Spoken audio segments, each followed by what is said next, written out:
tener una estrategia clara de hacia dónde quieren ir, ¿no? Ese dólar que tengo que invertir, lo invierto en tecnología, lo invierto en cadena de suministro, lo invierto en cambiar mis productos. Talento. Y estar abocado a reclutar, desarrollar, mantener a ese talento. Si es una empresa que tiene eso, esa visión, sea la transformación que sea, pues va a estar en una posición para poder atacarla con éxito. A lo largo de la historia del tiempo han habido un montón de transformaciones que la gente en ese momento han dicho, wow. Probablemente nuestros hijos vean la transformación de la inteligencia artificial como pues algo del día a día. Las empresas, los empresarios, los profesionales tienen que ser muy conscientes de esos cambios y aprovecharlos. Cuando todavía estaba en McKinsey la primera vez, mi primer jefe me invitó a fundar una compañía juntos. Yo le dije que no me atrevía, que todavía necesitaba el aplauso, ¿no? Que mi jefe me dijera, oye, lo has hecho muy bien, o un cliente me dijera, wow, qué... Estaba poniendo mucho de mi felicidad en los otros, mucho valor sobre quién era según mi título y el sitio donde estaba. Y un amigo de la maestría, que hoy por hoy es coach, me dijo, Carlos, te quiero igual, seas o no seas socio de McKinsey. Quiero agradecerles por todo el apoyo que nos dan cada semana mirando, compartiendo y comentando nuestros videos, pero solamente les quiero pedir un pequeño favor. El 50% de personas que ven recurrentemente nuestro canal no están suscritos, así que te quiero pedir que te suscribas, es gratis y así nos ayudas a seguir creciendo.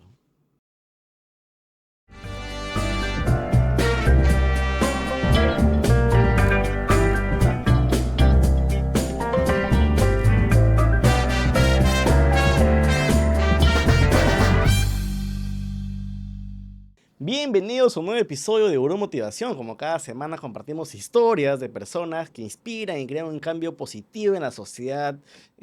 Siempre me gusta iniciar las entrevistas agradeciéndoles a todos ustedes, porque cada semana comparten, comentan nuestro contenido y nos ayudan a seguir creciendo. Solamente les pido un favor, que si no estás suscrito al canal, pues suscríbete y así nos ayudas a que el contenido se siga exponenciando y llevamos las narrativas positivas y sobre todo aquellas historias que nos inspiran y nos hacen crecer. Y hoy tenemos una de ellas. Está con nosotros en el estudio Carlos Susunaga. Él es socio de la oficina de Lima en McKinsey, es emprendedor, esposo, padre, multifacético, y en este episodio vamos a aprender sobre su experiencia, sus consejos y la clave de crecimiento para todos ustedes. Muchas gracias, Carlos, por aceptar la invitación. No, y gracias a ti por la invitación y felicitaciones por lo que estás haciendo. Comentábamos hace un poquito de las grandes personas que vienen, de ustedes oyentes que cada vez se inspiran por esas historias. Así que gracias por pensar que puedo estar sentado acá.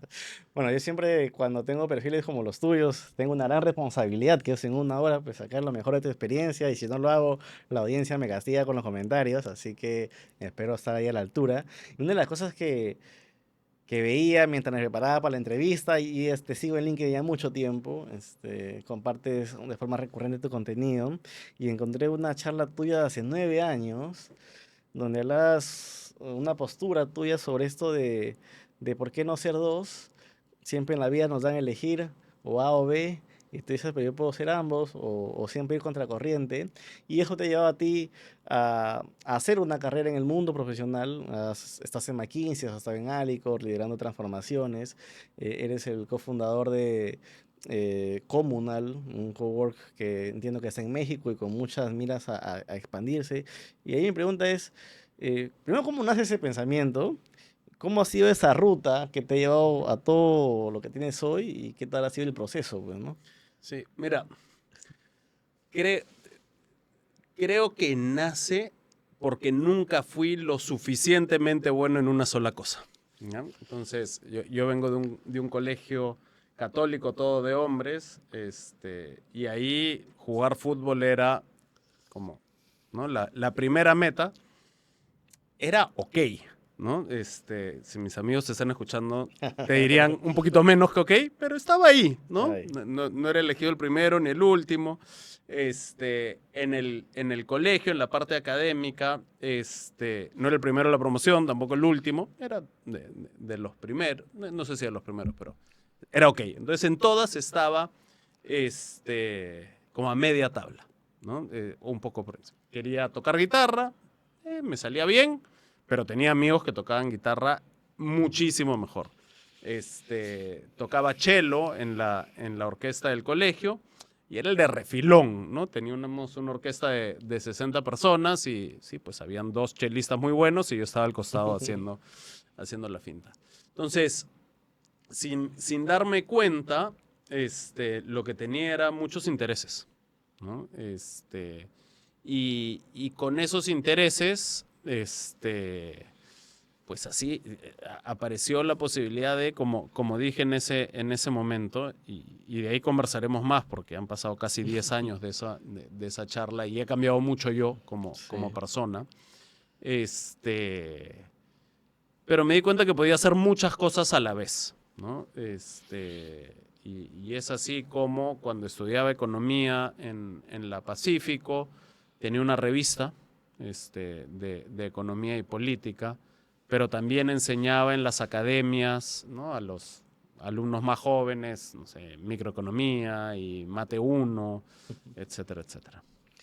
¿Y, y cómo se fue materializando ya después de la universidad, digamos, esta forma de pensar tuya? No sé si entiendo que estudiaste también una maestría en Estados Unidos, eso me imagino que te ayudó a pulir muchas ideas, pero tener este desarrollo, digamos, no sé si siempre fue a la par o estuviste un tiempo emprendiendo o fue lo en el corporativo. ¿Cómo Mira, nace ahí? como te decía, siempre he tenido estas ganas de hacer muchas cosas, ¿no? En la universidad empezó con estos 3, el estudio / prácticas, ¿no? El mundo más corporativo, el emprendimiento con convergencia y las clases para ganar algo de Claro. plata, ¿no? Cuando salí de la universidad, entré antes de McKinsey a trabajar a un sitio, a un private equity que se llama Nexus, que es del Sí, grupo claro. Intercorp.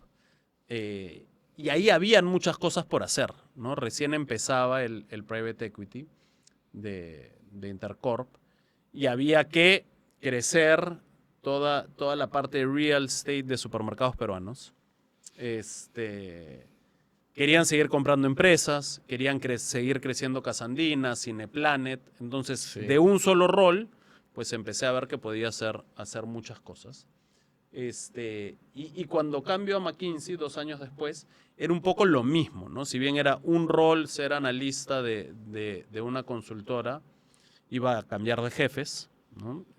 Constantemente, porque lo que hacemos son distintos proyectos. Entonces iba a cambiar de jefes constantemente, iba a cambiar de problemas constantemente, empresas con las que trabajábamos, y hasta países, ¿no? Como analista tuve la posibilidad de trabajar en muchos sitios de Sudamérica, Chile, Brasil, Colombia, Argentina y sitios fuera de Sudamérica también, ¿no?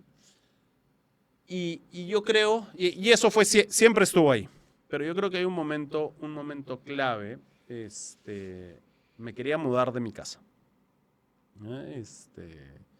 Sentía que era el siguiente paso y empecé a buscar departamentos y no encontraba, ¿no? Fue un momento en el que el precio de los departamentos había empezado a crecer de manera importante. Entonces yo tenía un presupuesto en mi cabeza y todo lo que veía estaba por fuera.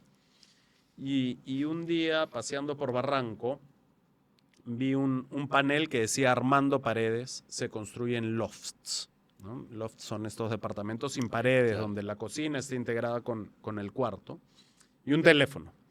Y bueno, voy a llamar al señor Armando Paredes, pues, ¿no? Y marqué el teléfono, y me contestó una persona, y le dije, aló, Armando. Me dijo, no, te voy a explicar, en verdad, Armando Paredes es una marca, yo me llamo Tait, ¿no? Y él era el emprendedor, me enseñó el edificio que estaba haciendo, decidí comprar, y me había gustado tanto el producto que dije, oye, si yo voy a vivir aquí, quizá le puedo vender a mis amigos, ¿no? Le pedí permiso si lo podía ayudar y creo creo que eran como 30 apartamentos porque estaba haciendo dos edificios en el mismo momento. terminé vendiendo 10, entre familiares y Vendedora. amigos, ¿no?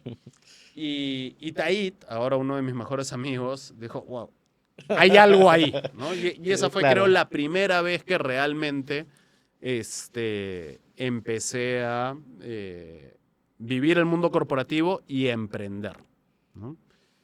Y de ahí cuando regresé de Nueva York, Tait estaba terminando un edificio de oficinas en Girón Colina, en Barranco, y yo le conté que en Nueva York había visto un espacio de coworking y que me parecía el futuro del trabajo. Y me dijo, bueno, pues tú siempre hablas que quieres hacer cosas, ¿por qué no creamos una empresa de coworking? Y nos juntamos con un amigo más, Ernesto, de Olazábal, que hoy es el CEO. Claro, sí. De hecho, es el CEO hace muchos años.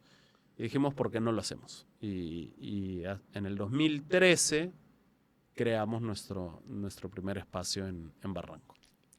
Y eso cuando, digamos, la ola del coworking era bien fuerte, está WeWork dominando, no sé, creciendo a pasos agigantados, y ustedes han sabido mantenerse, digamos. O sea, ¿cómo fue esos inicios? Sí. Ha sido una locura. Yo me acuerdo que cuando creamos el primer espacio, teníamos 30 locales. 30 locales, sitios me refiero, ¿no? Para 30 personas trabajando desde ahí. Y yo estaba tranquilo, ¿no? Porque yo trabajaba en McKinsey, lo veía como mi diversión. Y Tait un día nos sentó a mí y a Ernesto. Y me dijo, nosotros tenemos que tener mínimo 400 sitios. ¿Cómo que 400 sitios? ¿Dónde? ¿No? Bueno, ya vas a ver que vamos a poder hacerlo. Ese es el momento en el que Ernesto regresa de Panamá y dice, oye, quizá yo puedo ayudar a liderar esta expansión. Y decidimos apostar. Levantamos un poco de capital, abrimos 3 locales más. Primero 1, de ahí levantamos un poco más y abrimos 2 más. Y de ahí llegó WeWork, ¿no? Y pensamos que eso iba a ser la hecatombe, Claro, pues, ¿no? sí, Íbamos a llega competir, dominante. íbamos a compartir contra la empresa de coworking más grande del mundo, con muchísimo capital. Pero lo que no contábamos es que iban a invertir un montón en marketing de qué era coworking, ¿no? Entonces, cuando nosotros íbamos donde nuestros clientes al inicio le decíamos, sí, somos un espacio de coworking, nos decían, ¿qué es eso? Claro. WeWork hizo muchísimo trabajo por nosotros. Entonces, al menos ya la gente sabía que era coworking, de ahí tenían que definir si es que era comunal o WeWork. Y durante muchos años estuvimos batallando. Yo te diría que en los primeros años de ellos en Perú, ellos crecieron más rápido que nosotros. Tenían más capital. Tienen la espalda financiera bien. Tenían la espalda financiera. El COVID cambió un poco su estrategia. Nosotros tuvimos unos inversionistas que se siguen portando de una manera A1. Invirtieron en ese momento complejo y hoy debemos de ser 16 o 17 locales en Lima. Tenemos 3 más en México y esos 30 sitios se deben haber vuelto en 5,000, ¿no? Entonces hay 5,000 personas que todos los días van a trabajar desde nuestras oficinas. Todo ese, ¿no? Es Ernesto, realmente, él es el que se la ha fajado, pero es maravilloso poder contarlo. Les presento mi nueva Asus ExpertBook que viene con resistencia de grado militar. Lleva tu negocio a un siguiente nivel con una laptop diseñada para el rendimiento empresarial, resistencia extrema y productividad impulsada por inteligencia artificial. Cuentan con 3 años de garantía on-site, resistencia de grado militar. Las Asus ExpertBook pasan por 28 procedimientos de grado militar. Además, cuentan con un botón de acceso directo a Copilot, con procesadores de última generación que aceleran las tareas de inteligencia artificial, ofreciendo una experiencia ágil, eficiente y moderna. Escanea el código QR que sale en el banner y descubre la línea completa de Asus ExpertBook diseñada para maximizar la productividad de tu empresa. Y si usas el código GURU100 tendrás 100 soles de descuento en tu primera compra. Asus ExpertBook, resultados excelentes para cada trabajo. Claro, pero ahora voy a entrar a la parte de McKinsey todavía un ratito más. Quiero seguir, darle doble clic acá a la historia. Y una de las cosas es, en ese tema del mindset, es cómo pasas de, digamos, del lado más, no sé si la palabra sea estructurado, digamos, del corporativo, de McKinsey, los proyectos, a esta parte en paralelo del emprendimiento, digamos, o sea, no es que Comunal ya hace mucho tiempo que no es chiquito, o sea, yo uso también espacios en reuniones, los directorios, y la verdad que la experiencia es única. eh, y luego viene esta parte de la familia, del equilibrio y cómo hacer varias cosas a la vez. Sí. Mira, yo creo que eso es bastante, o resume bastante en lo que te decía, que esa charla fue hace casi 10 años. Sí. Acababa de nacer mi primer hijo, Benjamín. De hecho, él fue a la charla. Me acuerdo, Moni, mi esposa y él, de atrás, Moni tratando de que no grite mucho mientras yo hablaba. Ahora tengo un segundo hijo, Gabriel, que tiene 8. Este, te cambia un poco el chip. ¿Ya? O he ido cambiando el chip y quizá te voy a contar el final de la historia.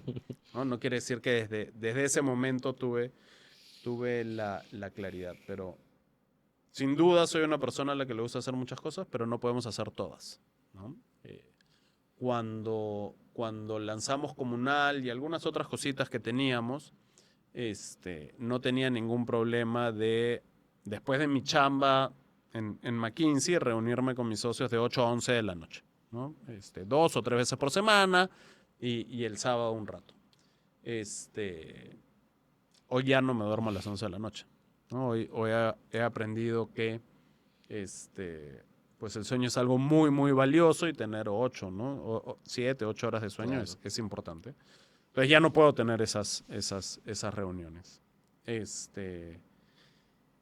También cambió que en ese entonces no hacía mucho deporte, ¿ya? Pesaba considerablemente más de lo que peso ahora. Y si trabajas todo el día no puedes hacer deporte. Claro, ¿en qué momento? Porque Entonces, te cansado además y ya. he dejado de hacer ciertas cosas de los emprendimientos.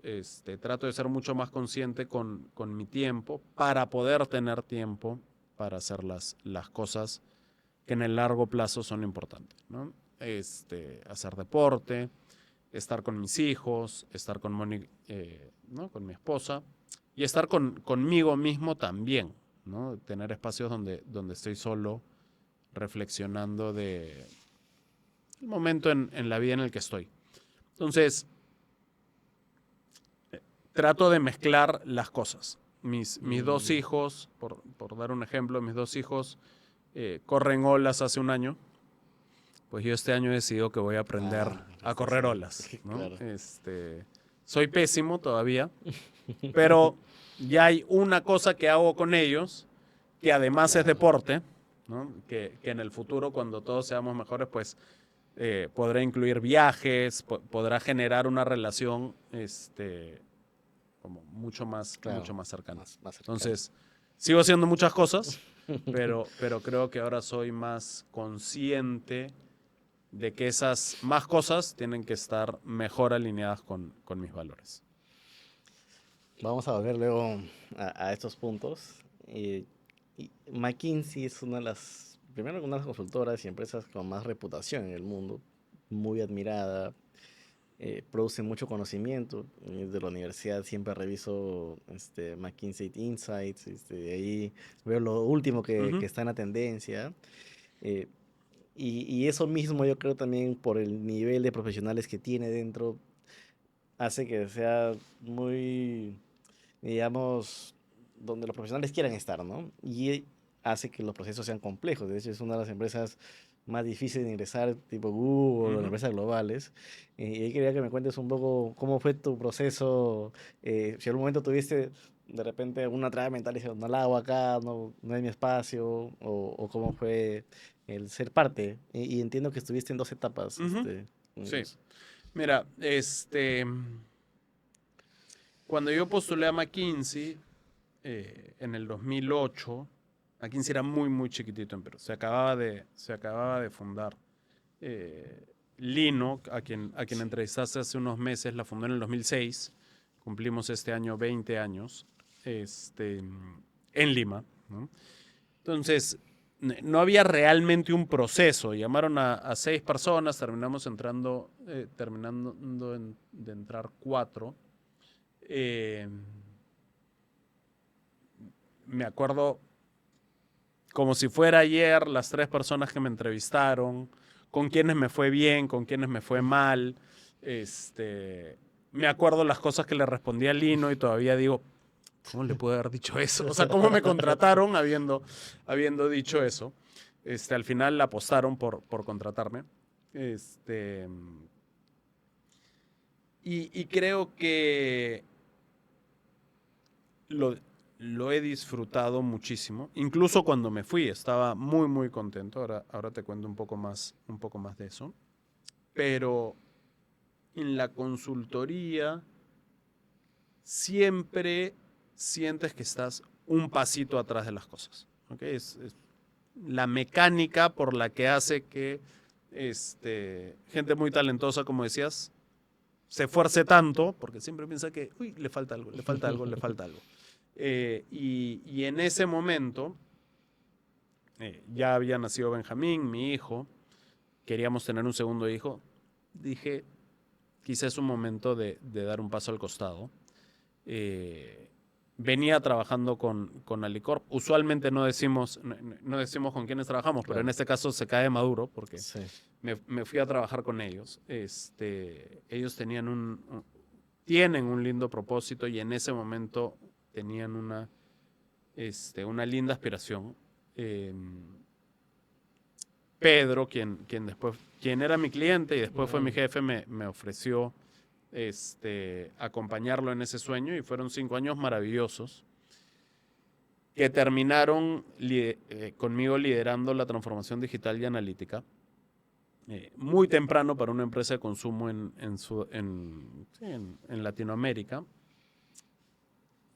que se volvió finalmente como un unlock para volver a McKinsey, ¿no? Muchos de hoy mis socios, en ese momento mis amigos, / mis consultores, me decían, oye, Susu, podrías hablar con este cliente en Colombia, con este cliente en Dominicana, contarle tu historia. Y me di cuenta que mi historia tenía demanda, ¿no? Pero tenía demanda no solo en la parte comercial de vamos a poder sacar un proyecto o no, sino en que quienes hoy son mis clientes veían con muy buenos ojos el hecho de que yo había pasado por esto, ¿no? Que esa transformación digital, transformación claro, comercial o lo que sea, que es compleja, ¿no? Son complejas. El tener un consultor que las haya sufrido iba a hacer que su camino pueda ser un poco más sencillo. No sé si lo de Alicorp te llevó a... No sé si la palabra es experto, pero todo ese tema de transformación, que es una palabra que ya antes de la pandemia se hablaba mucho, post pandemia igual, y ahora con la inteligencia artificial, pues siempre escucho transformación, transformación, transformación, pero a la vez, por personas que he entrevistado en el podcast y círculos empresariales, a veces muchas empresas han querido transformarse como tal, pero ha sido una pesadilla, se podría decir. Y entiendo que el caso de Alicorp fue exitoso y es una empresa que no es pequeña, pero, ¿no? Nosotros también hemos entrevistado aquí a Álvaro, y nos contaba un poco cómo hicieron esa transformación y todo lo demás. Eh, y ahí has estado tú viendo en el Perú y en América Latina varias empresas. ¿Qué patrones has ido viendo, digamos, en aquellas empresas que logran transformarse con éxito en el proceso y todo lo demás, ¿no? Mira, yo voy a regresar a los Sí. patrones en un ratito, pero yo reflexionaba con la gente de Alicorp, porque claramente no fui yo solo ¿no? Yo quizá en algún momento fui la cara visible, pero tenía a mi jefe, mis pares, Claro. Gente en otras áreas con quienes sin ellos no hubiésemos podido hacer nada. Tenía mi equipo. Yo siempre decía que las empresas están llenas de personas y las personas son humanas, ¿no? Suena tonto, pero lo que quiero decir es transformarse es realmente cambiar, ¿no? Y imagínate que tú eres una persona en el área comercial, en el área de supply, en el área que sea. Y has venido haciendo tu trabajo de una manera los últimos 5, 10, 15 años. Y has sido exitoso haciéndolo de esa manera, ¿no? Es la razón por la cual eres un VP, un director, un gerente, lo que sea. Y de ahí llega una persona, ¿no? Un grupo de personas que nunca ha estado en comercial, yo nunca había estado en comercial, y les dice, oye, hay una mejor manera de hacer lo que quieres, lo que haces. La primera reacción es Claro. nada que ver, ¿no? O sea, yo lo vengo haciendo bien, soy exitoso, vengo creciendo, vengo entregando mis resultados, no tienes idea. Como yo soy necio, ¿no? Y terco, sigues empujando, traes ejemplos de otros sitios, les empiezas a mostrar el arte de lo posible y de ahí quizás se van convenciendo que sí, que hay una mejor manera. Pero viene el segundo problema y es, quizá yo no me puedo adaptar a esta segunda manera. Entonces, a eso me refería con lo humano, ¿no? Automáticamente pones una barrera y dices, quizá Susu tiene razón, su equipo tiene razón, pero si se la hago demasiado fácil, ¿qué rol queda para mí? ¿No? Y es lo más humano que tenemos, proteger lo que es de uno. Entonces, a tu punto de cuáles son los patrones, creo que pasa por, uno, tener una ambición grande. Dos, tener un grupo de personas que esté dispuestas a atreverse a ir por ese camino. Y tres, no menor, que esas personas estén en contacto con la realidad y contacto con sus clientes internos, externos, para poder acompañarlos en esa transformación, ¿no? Que nuevamente lo humano no es peor, no es poco. Y de ahí sí, McKinsey tiene un framework que te dice primero haría una estrategia, hay que tener 4 o 5 cosas muy claras, tienes que tener la data, tienes que tener la tecnología. Es importante, pero creo que sin esa ambición, sin lanzarse a la piscina y sin acompañar al resto de la organización, es muy poco probable que realmente transformes. Presentamos a Conexa Financial Group, un grupo financiero especializado en soluciones de inversión y financiamientos para empresas. A través del financiamiento alternativo, canalizan capital hacia pequeñas y medianas empresas en crecimiento, ayudándolos a fortalecer su liquidez y continuar expandiendo sus operaciones. En Conexa generan oportunidades e impulsan el crecimiento. Conoce más en conexa.com.p. Y entonces, una de las cosas que me gusta mucho cuando hablo con personas como tú que tienen ese acceso a conocimiento y experiencias globales, ¿qué está pasando en el mundo? Que están reconfigurando los negocios. De repente se ven las noticias, una que otra cosa, el tema de la tecnología, la geopolítica, pero de repente hay otras cosas más ahí que están sucediendo. Y cómo esto digamos, eh, se conecta con el crecimiento de empresas en el Perú, que tengan un alto performance en el tiempo, se puede decir. Sí. Porque a veces sucede muchas cosas acá en el Perú, pero no es consciente de cómo estas empresas siguen creciendo, o sea, siguen desarrollando, o sea, que tienen que, a pesar de toda la estabilidad, siguen avanzando, ¿no? Y en nuestro caso, en grupo, yo siempre digo, me siento muy orgulloso de eso, porque eh, tenemos empresas que están comprando en Estados Unidos, por ejemplo, de Perú allá y exportando y todo lo demás. Es pues, motivo de sentirnos orgullosos, ¿no? De lo que está sucediendo y todo lo demás. Sí. Mira, yo soy lo veo un poco distinto que el resto, ¿ya? Sin duda, la transformación de inteligencia artificial o la velocidad con la cual el uso de inteligencia artificial está yendo es, es increíble y el final todavía está por verse. ¿Okay? El final de la película. Cada 3 meses sale un nuevo modelo que es mejor que el anterior y compiten uno con el otro y ¿no? Puedes hacer muchísimas cosas. Pero realmente no es la primera vez que vemos una transformación como esa, ¿no? Lo sentimos así, pero yo estoy seguro que si pudiésemos hablar con nuestros tatarabuelos sobre el ferrocarril, claro, o sobre el automóvil, a nuestros bisabuelos se sentirían igual. Antes tenían que ir en bicicleta, ahora hay autos, ¿no? O con nuestros papás, antes tenían que hacer sus cartas a mano, después hay computadoras y antes teníamos que mandar las cartas o los contratos. Tenías que tener una persona que los recogía y los llevaba a un sitio, después los puedes mandar por correo electrónico, ¿no? Entonces, a lo largo de la historia del tiempo, han habido un montón de transformaciones que la gente en ese momento han dicho, wow, ¿no? Probablemente nuestros hijos vean la transformación de la inteligencia artificial como pues algo del día a día, ¿no? Están creciendo con eso. Entonces, yo creo que las empresas, los empresarios, los profesionales tienen que ser muy conscientes de esos cambios y aprovecharlos, ¿no? Algunos dirían correr la ola, pero creo que hay 2 o 3 cosas que son transversales a todos estos cambios.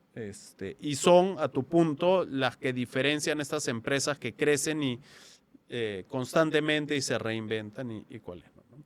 Una es tener una estrategia clara, ¿no? De hacia dónde quieren ir, muy atada a cómo alocan capital, ¿no? Ese dólar que tengo que invertir, lo invierto en tecnología, lo invierto en mi cadena de suministro, lo invierto en cambiar mis productos físicos, por decirlo.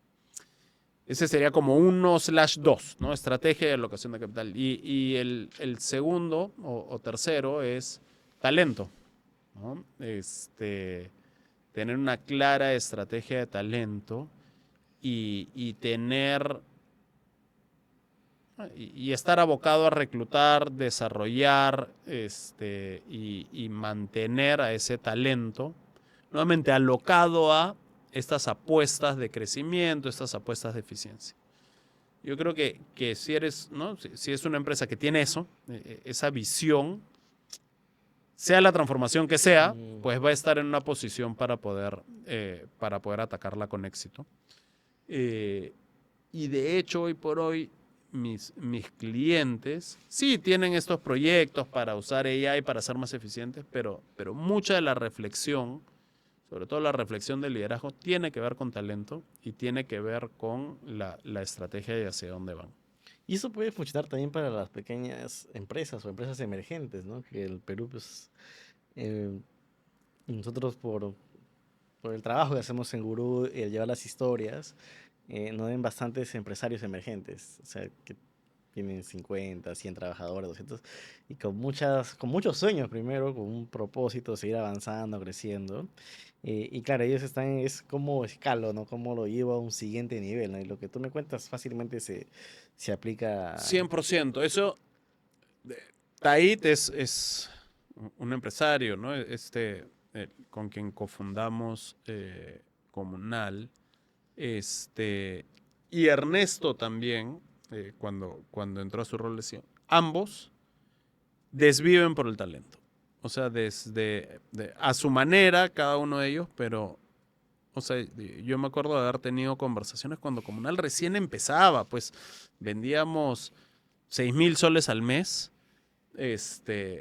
Ernesto ya pensando en contratar a gente a la que le íbamos a pagar 4,000 soles al mes. Claro, claro. O sea, no, yo venía de mi mundo estructurado y le decía, pero eso, ¿sabes que no se va a pagar? Sí, pero si no, siempre vamos a andar 4,000 soles, ¿no? O 6,000 soles.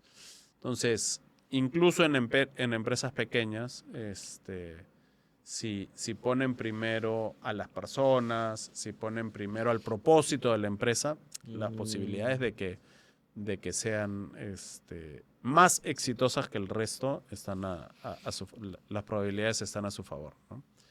De hecho, McKinsey tiene muchísimos estudios en los que muestra cosas como empresas que alocan capital correctamente y que constantemente están repensando, tienden a crecer mejor, tienden a tener mejores retornos.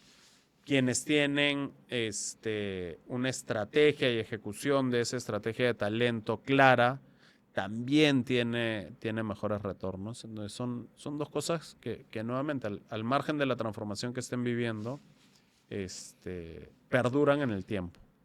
A veces lo tenemos a ver como un gasto, ¿no? Y más digamos, ajustar y dice, mejor contrato barato porque siento que me ahorro, ¿no?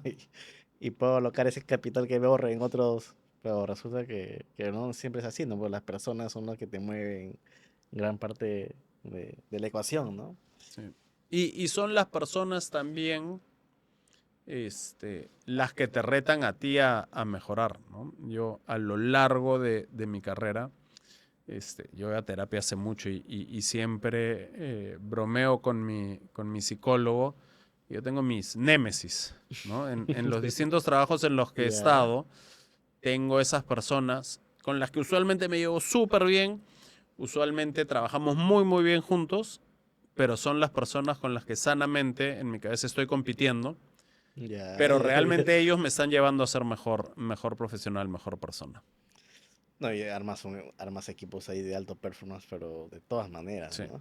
Cuéntame un poco de eso del cómo se aloca, la palabra es aloca el capital. Sí, es un anglicismo, se llama. Pero me parece allocate, interesante. A ver, todos los negocios no son ni igual de rentables hoy ni van a ser igual de rentables en el futuro, ¿no?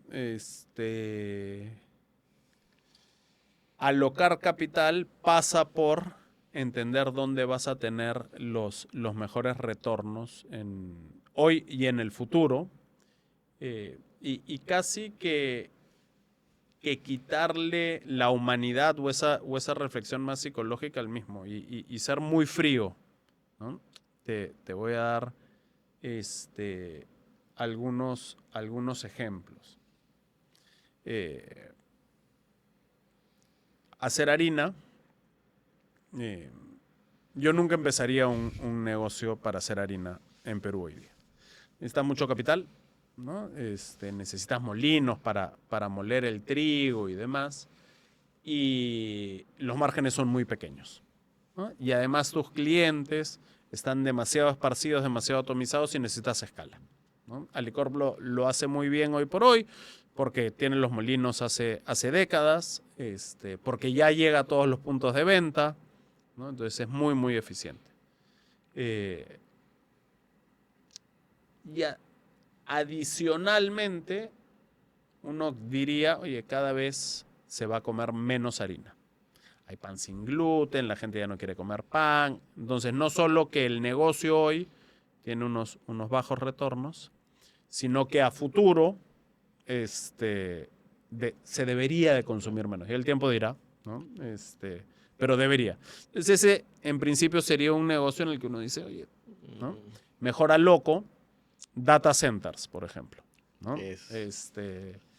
Hoy los márgenes son muy interesantes y seguramente, dada esta revolución que estamos viendo, se vayan a necesitar más y más en el tiempo, se vaya a consumir más de esos servicios. Entonces, en ese mundo tienes ambas cosas positivas, ¿no? Entonces, alocar capital es cómo decido desinvertir de ciertos negocios o de ciertas oportunidades para invertir en oportunidades de mayor valor futuro.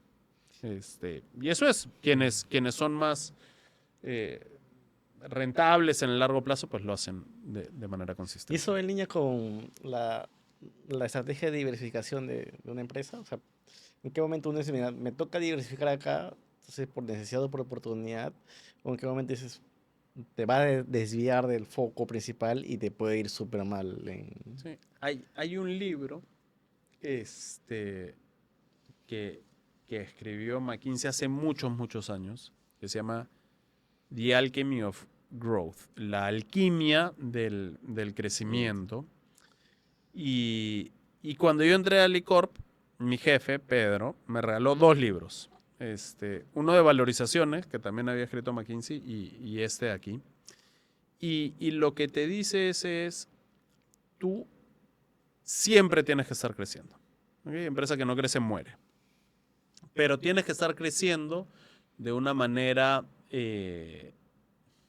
va a sonar tonto, pero inteligente. ¿Qué quiere decir eso? Parte de tu crecimiento tiene que estar enfocado en tu negocio core. ¿Eh? Si fueras una pizzería, ¿no? y vendes solo pizzas americanas, pues parte de el negocio core sería una hawaiana, ¿no? O una de pepperoni. O si solo vendes en tiendas físicas, entrar a delivery. ¿Okay? Hay un segundo grupo que es crecer en adyacencias o cosas cercanas al core. Si vendes pizzas, para seguir con el ejemplo, quizá quieres vender pan al ajo o gaseosas, ¿no? Complementas, te ayuda a complementar, fidelizar mejor a tu cliente, etcétera, etcétera. Y hay un tercer horizonte que es crear breakthroughs o negocios completamente distintos. Para seguir con el ejemplo de la pizzería, podría ser un canal de delivery, ¿no? En el que no solo vendas tus pizzas, sino también las hamburguesas de una tercera. Crear un Rappi, ¿no? Entonces, ¿qué porcentajes alocas en cada uno nuevamente el tema de alocación, de tus recursos a cada uno de estos horizontes? Depende de la empresa, depende del madurez de la industria, pero siempre tienes que estar pensando en los 3, porque el primero en algún momento se va a morir, ¿no? Entonces, tienes que tener una parte invertida en esas adyacencias y algunas apuestas que constantemente te permitan seguir creciendo. Lo voy a tomar ahí para a ver el gurú qué tal, Exacto. cómo vemos el capital, la verdad. No, me contabas hace, Sí. antes de empezar que se van ahora a Arequipa a hacer Sí, un estamos evento. llevando. Quizás es una adyacencia, te toca, Sí. te toca pensar cuál es esa cosa Sí. más loca, más alejada. Voy a ver varias veces el episodio para. Hoy más que nunca el Perú necesita talento, por eso iniciativas como las becas Grupo Romero, impulsada por Fundación Romero, están formando a millones de peruanos en habilidades para emprender o trabajar. Esto es de manera gratuita y virtual. Para más información entra a becasgruporomero.p. Mira, con esta pregunta termino esta parte, digamos, un poco dura de negocios, porque luego quiero entrar más a la parte personal y de consejos, que siempre es importante. Eh, Estaba leyendo unos artículos que ustedes también compartían sobre la contability. Es uno de los factores que mueve la aguja en el crecimiento de muchas empresas, pero que a veces no se le toma tanto en consideración o son temas que no se hablan como tal, ¿no? Quieres saber un poco tu perspectiva sobre esto y qué tanto las empresas lo están adoptando o lo saben adoptar, ¿no? O lo adoptan mal de repente. Accountability en el sentido de hacer las cosas que te tocan hacer en una empresa, Sí. ¿verdad? Mira,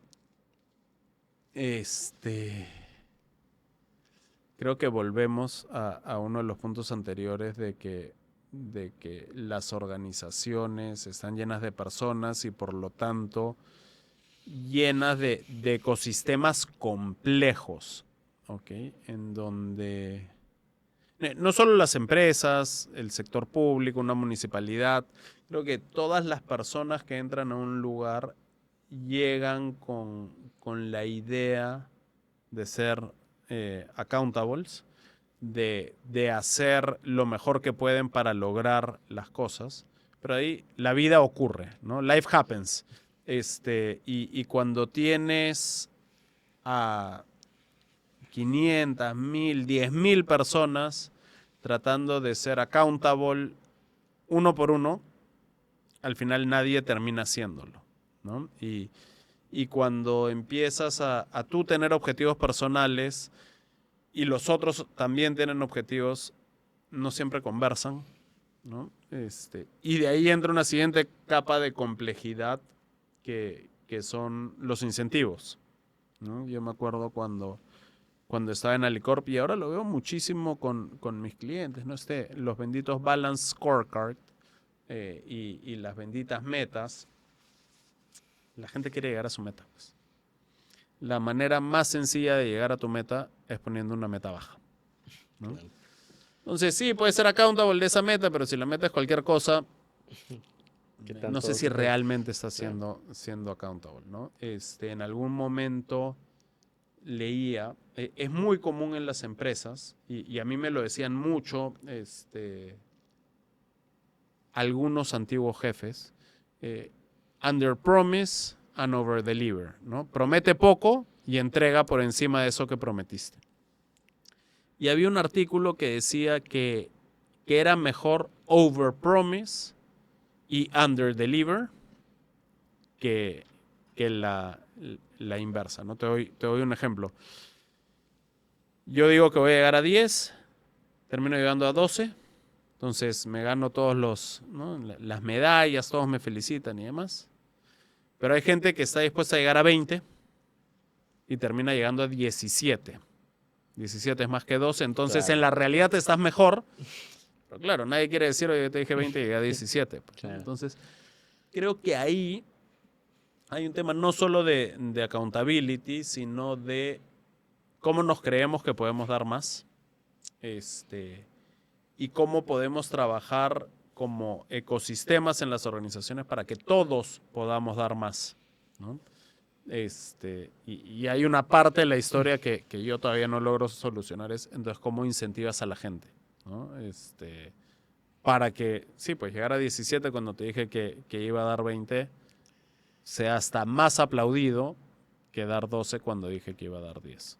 Pero hay parte también de, o sea, cómo ayudas o cómo se hace para descubrir este potencial, digamos, de las personas y en la organización, ¿no? Dicen, "Mira, así podemos llegar acá, ¿no?" Porque a veces, eh, En el ejemplo anterior de Comunal, si no hubiese sido por Tait, Comunal hoy día tendría 80 sitios, pues, ¿no? Si él no nos hubiese dicho, yo creo que podemos ser 10 veces más grandes en el próximo año o en los próximos 2 años, no lo hubiéramos hecho, claro, ¿no? y ahí yo lo pongo a veces al Perú como tal, ¿no? O sea, tantas cosas que podemos hacer y que a veces creemos que no, o le ponemos un techo a ese potencial que tú tienes, ¿no? Sí. Pero también tenemos unas historias Claro, al revés, que la gente dice, vamos a conquistar el mundo y pongamos una planta de gaseosa en Tailandia, o pongamos una planta de aceite para motores en la India, ¿no? Eso es claro. porque hay un par de emprendedores locos que dicen, ¿por qué no? Vamos con todo, nos persinamos y para adelante. Y justo hoy día voy a ver a un fundador de una de esas empresas y la última vez que he hablado me dijo, estamos abriendo en Marruecos una planta. Y el Exacto. señor David estudió en la universidad. Este es lo más loco, pero una mentalidad y una cosa me dijo, mira, tú cuando emprendes y eres el fundador, obviamente hay un equipo, tu trabajo es pensar, ¿eh? Y soñar, obviamente. Me dice, el apodo de mi empresa me dicen loco, ¿no? Ahora, sí creo que no toda la Claro. gente es para todo, ¿no? A mí me han preguntado 1000 veces, oye, ¿cuándo te tiras realmente a la piscina y te vuelves solo emprendedor? Yo no podría, ¿no? Mi nivel de ansiedad crecería demasiado, viviría estresado, viviría preguntándome si hice bien en hacer el cambio. Yo creo que sería un pésimo full-time entrepreneur. Pésimo. Creo que más bien McKinsey me permite emprender en las cosas que me interesan, en traer nuevas tecnologías, nuevas líneas de servicio, en crear mis equipos, ¿no? Como si fuese un fundador, Tu némesis. traer a mis, sí, traer a mis co-founders, traer a los primeros que contratas, ¿no? Y decir, venderles la idea y decir, vamos a, con la plataforma de McKinsey, ir conquistando distintas partes del mundo. Eso me emociona, ¿no? Decir, voy a abrir una planta en Marruecos, me moriría. No, pero igual, digamos, dentro de del potencial, está descubriendo el potencial dentro de esta organización, ¿no? Que a veces uno asocia solamente al tema de emprender y negocios, ¿no? Tú puedes ser un excelente ingeniero, por ejemplo, pero o sea, destapas este techo y decir, mira, voy a ser el mejor en este lado, porque lo puedes hacer, ¿no? O sea, imagínate el mejor servidor público, ¿no? Ujú. Entonces, yo tengo esta teoría de que en el momento que los peruanos descubramos nuestro potencial en todos los sectores de este país, pero se va como Elon Musk en sus cohetes al espacio, ¿no? Vi un artículo tuyo que me llamó la atención, que lo compartiste en McKinsey igual, que con ese tema de la IA, con 12 personas podrías hacer una empresa millonaria, ¿no? Ujú. Y a veces las lógicas tradicionales es equipos gigantescos y todo lo demás. Y yo hace poco me he empezado a usar una inteligencia artificial y me he quedado, o sea, sorprendido. Le he cargado mucha información de Guru, por ejemplo, y ya pregunta mejor que yo. Me va a reemplazar la inteligencia artificial, O te ¿sabes? va a permitir tener 3 entrevistas a la semana en vez de una, Era ¿no? bien complicado en el proceso, o sea, lo he visto y yo tenía resistencias a decir, se va a perder la esencia y como se le ha cargado tanta información, la verdad que me pone ángulos que ni siquiera yo con la experiencia de más de 100 entrevistas lo he visto ahí, algunos patrones y todo lo demás. Entonces, bien interesante para aquellos emprendedores que a veces el tema de recursos es un país de repente, Estados Unidos, no tienen tanto acceso a financiamientos como tal. O sea, creo que apalancarse de eso puede ser una buena Sí. oportunidad, ¿no? Mira, y te doy algunos ejemplos recontra. No quiero decir simples, ¿ya? Porque yo recién estoy descubriendo y aprendiendo. Hay socios de McKinsey que en este tema son mucho más curiosos que yo, invierten muchísimo más tiempo. Pero hablaba el fin de semana con un amigo psicólogo, ¿no? Y para contar muy rápido, no el modelo de negocio, ¿no? Pero tú tienes sesiones, a veces te cancela un paciente o reagendas y al final del mes, pues tienes que contar cuántas sesiones has tenido por persona, hacer tu matemática de esto cuesta la sesión para una persona, para la otra, estas parejas, familia, entonces cuesta un poquito más, cuesta un poquito menos. Y de ahí mandar un montón de WhatsApps o mails diciendo, oye, viniste 3 veces, esto es lo que me debes este mes, y a tu contador para que haga los recibos. Y me decía, Claude, ¿no? Porque me decía, yo le he puesto el nombre, Clau. Le he dado acceso a mi Google Calendar y solito, me dice, esta persona vino tantas veces, te canceló, entonces como te canceló el 50% y va haciendo las sumas y restas y prepara las facturas de persona, ¿no? Y nuevamente es una empresa de uno que se acaba de liberar, no sé, pues 8 horas al mes haciendo eso.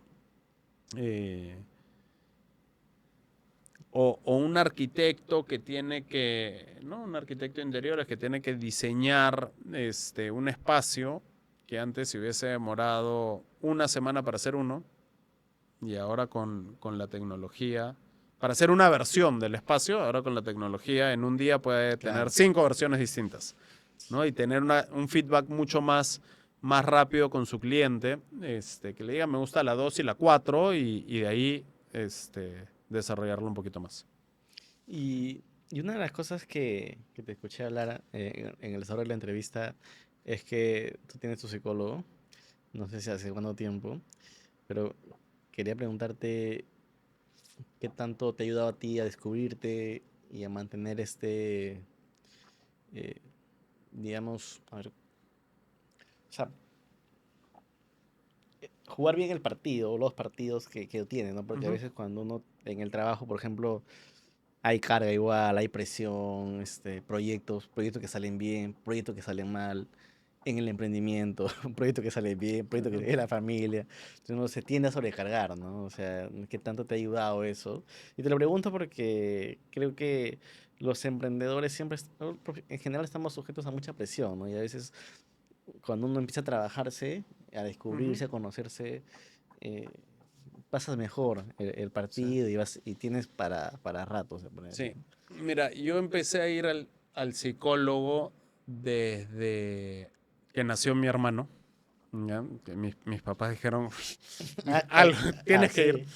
Sí. Fui varios años, de ahí paré, de ahí regresé cuando estaba en la universidad, de ahí paré nuevamente y este último acompañamiento o esta última etapa está desde que me casé.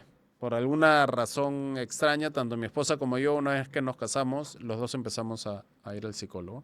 Entonces vamos 13 años. ¿Ya? Ella la suya, yo el mío. Eh, me- y no es lo único que hago Claro. para conocerme, pero me ha ayudado, o sea, infinito. ¿Ya? Infinito.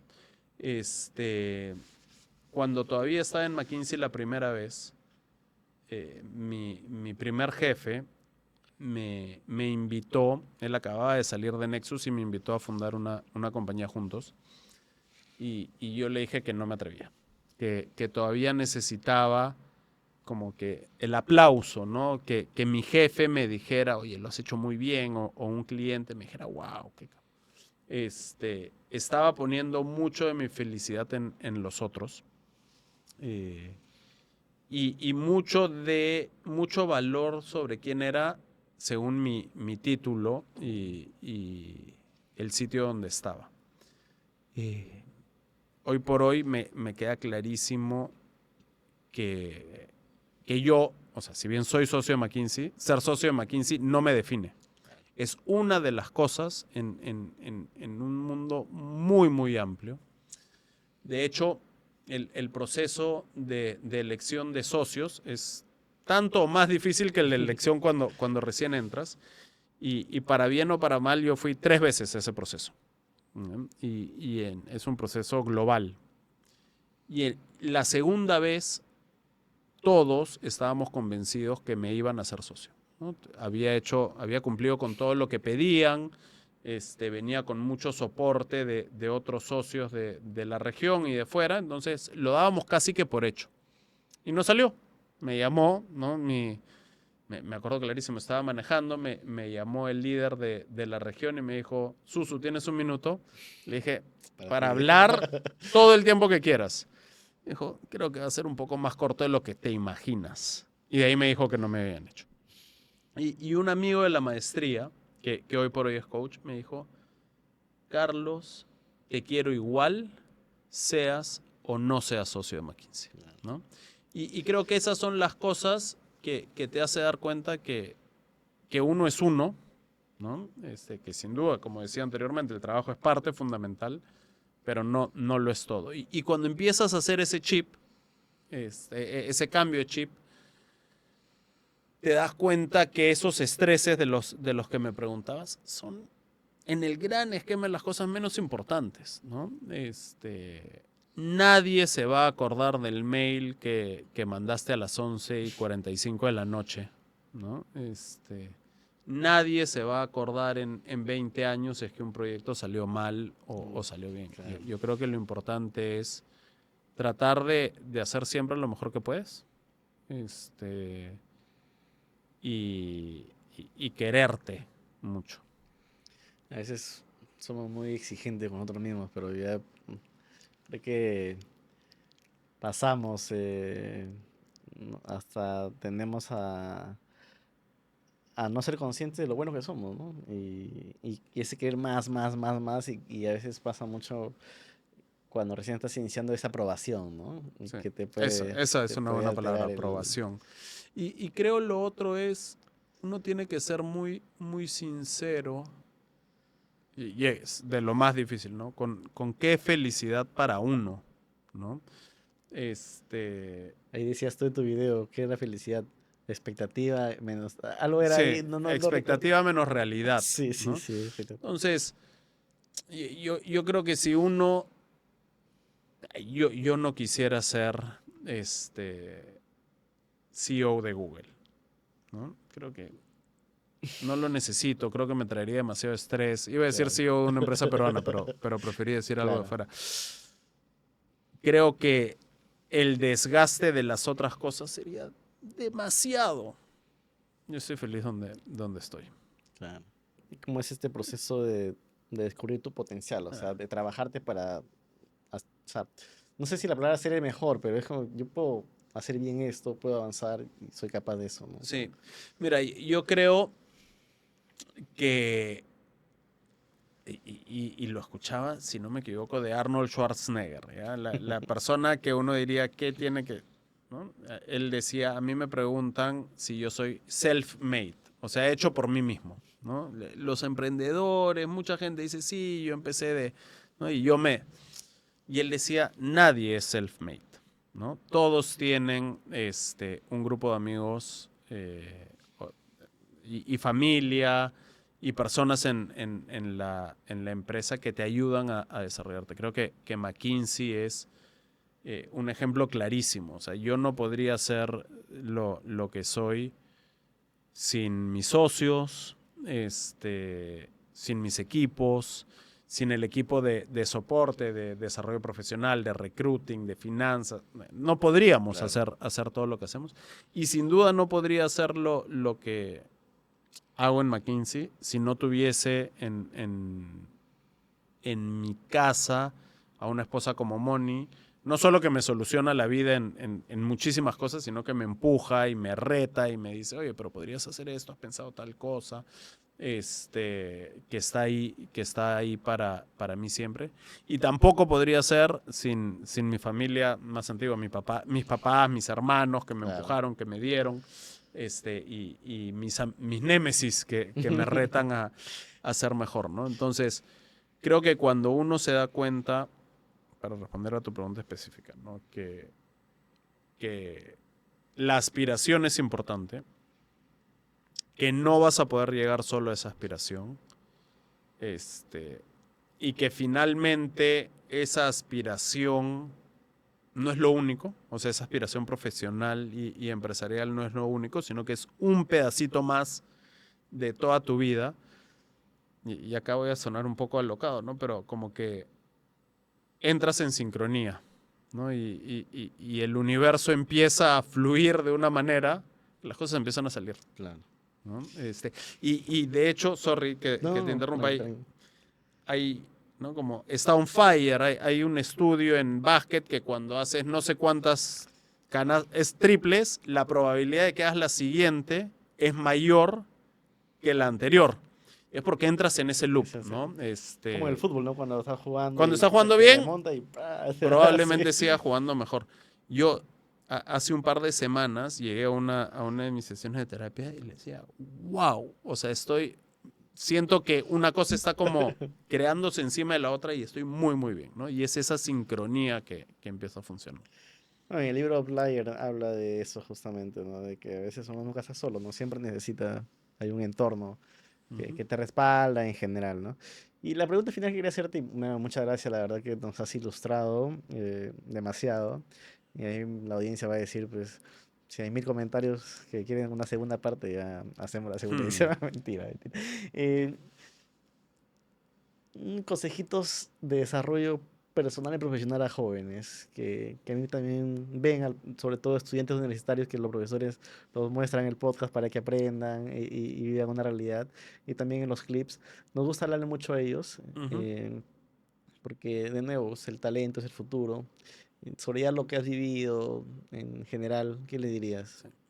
Creo que lo hemos conversado a lo largo de este tiempo, de este podcast, pero yo creo que uno tiene que ver con esa aspiración, con creerse que, que todos tenemos el potencial para hacer cosas increíbles. Eh, que probablemente empezando una carrera, pues toca trabajar duro hacia ellos, hacia esos objetivos, pero que todos tenemos las capacidades para, para lograr nuestro máximo potencial. Dos, que no lo podemos hacer solos. Entonces, que vale la pena juntarse con gente que tiene aspiraciones e intereses similares. Y tres, que cuando fallen, o fallemos, que no será una, no serán dos, serán varias veces, recuerden que hay algo más allá y hay una segunda oportunidad para pararse y seguir empujando. Me encanta. Lo tomo de mí, ¿no? Me encanta aprender de todos los mensajes que nos dan. Bueno, muchas gracias, Carlos. Un placer. Se fue volando la hora. La verdad que bien entretenido. Y te deseo éxito en todo Muchas lo que gracias. logres y te digo que de Perú estamos orgullosos de peruanos como tú que están dejando en alto el nombre del Perú y están haciendo patria también a nivel internacional, pero cuando tú vas tanto con Comunal o con lo que haces en McKinsey a nivel regional, lleva la marca Perú. Así Muchas gracias, Jimmy. que nada. Y a todos ustedes, muchas gracias por vernos cada semana. Como les decía, estamos recorriendo el Perú también con el podcast, así que síganos en Instagram para que se enteren de las próximas regiones que vamos a estar ahí y nuestros After Office que tendremos en Gurú. Nos vemos en una próxima oportunidad.